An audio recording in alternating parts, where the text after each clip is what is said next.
পিঠাগুড়ি লৈছোঁ, বৰা চাউলৰ চেনি অলপমান দিছোঁ আৰু লগতে নিমখো দিছোঁ আৰু বেকিং সোডা অলপমান দিছোঁ। এইখিনি পানী অলপমান দি আটা যেনেকৈ মঠে তেনেকৈ মঠি ল'ম। মানে বেছি ঢিলা নকৰোঁ।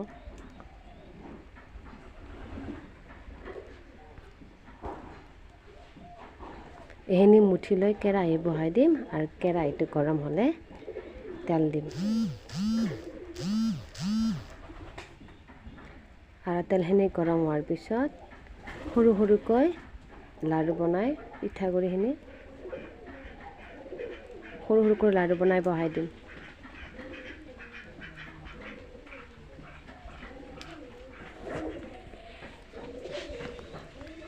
এটা এটাকৈ সৰু সৰুকৈ লাড়ু বনাই বহাই দিছোঁ আৰু এইখিনি ৰঙচুৱা হোৱালৈ ভাজি ল'ম।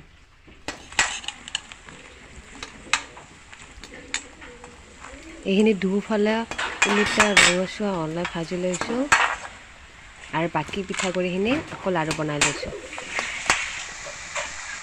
এইখিনি পিঠা হৈছে, এইখিনি তৰাই ল'ম আৰু বাকী পিঠাগুড়িখিনিৰ বাকী ৰৈ যোৱা পিঠাগুড়িখিনি আকৌ বহাই দিম।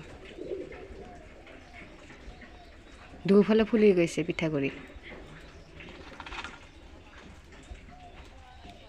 আকৌ সেইখিনি তেলতে আকৌ বহাই দিম এটা এটাকৈ। এই পিঠাটো খাই এনেকৈ বনাই বহুত ভাল লাগে, আপোনালোকে খাই চাবচোন।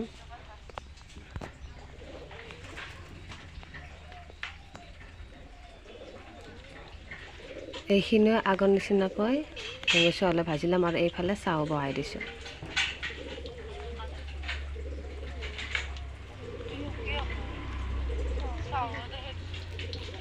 এইখিনিও এটা এটাকৈ ভাজি ল'ম ওলটাই ওলটাই।